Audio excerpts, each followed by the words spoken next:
Hi there guys, so there's news today that police forces across the UK have been provided with new official guidance which suggests that they should consider disclosing the ethnicity and migration status of people who commit crimes.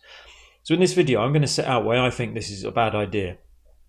I think first and foremost this is simply a sop to the far right, and in a nutshell the reason why I think it should be opposed is because the people demanding to know any offender's skin colour or religion or migration status are simply bad faith actors, and appeasing them in any way doesn't work. Leave aside all the police procedural stuff, the ethical dilemmas, all of that stuff. Just start and end with that proposition. The people who are requesting this are bad faith actors. So the notion that this is going to help to diffuse tension or prevent disorder as a result of a lack of information and the proliferation of misinformation is just a category error in my opinion. And it's put forward by people who still think politics can be managed as it was in 2005. If the police go ahead with this, I predict that far from dampening down misinformation and disinformation, it's actually going to ramp up hysteria and hatred towards minority communities. I think the consequence of this change will be an initial hysteria about, Pakistanis or black people or whichever minority person has committed a crime.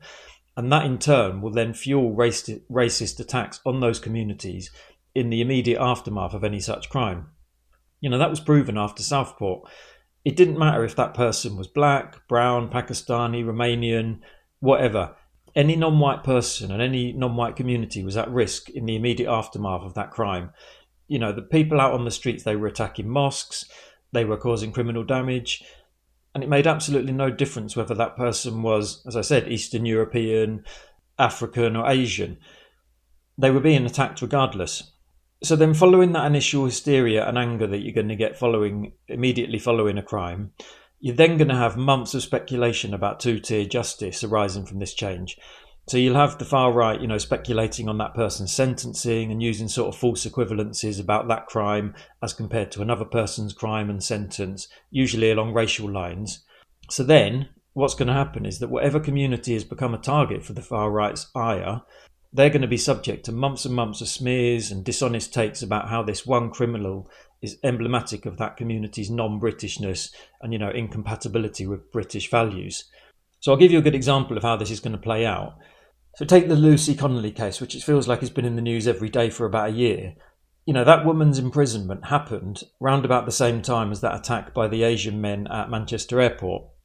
And we've had an entire year of the far right talking about two-tier justice and waiting for the sentencing of those men, decrying how unfair our criminal justice system is, despite the case of those men at Manchester Airport going to trial and Lucy Connolly's case not going to trial. So, ultimately, these people have been comparing apples and oranges, but it hasn't stopped them. They've been complaining about two-tier justice throughout. So as far as I can see, I think all this is going to do is it's going to enable the far right to cherry-pick incidents of crime to further their own interests. Incidents of child sexual abuse perpetrated by Asian men are going to be highlighted, and incidents of crime involving white people are going to be ignored, which is basically what happens already, but this is just going to amp that up to the nth degree. So in my opinion, this is a bad idea designed to pacify bad faith actors, which is only going to create a whole new set of problems and create a whole load of unintended consequences. In my experience, you do not give the far right, or anyone on the right for that matter, an inch, because they always take a mile. So anyway, thank you for watching guys. I'll see you in the next one.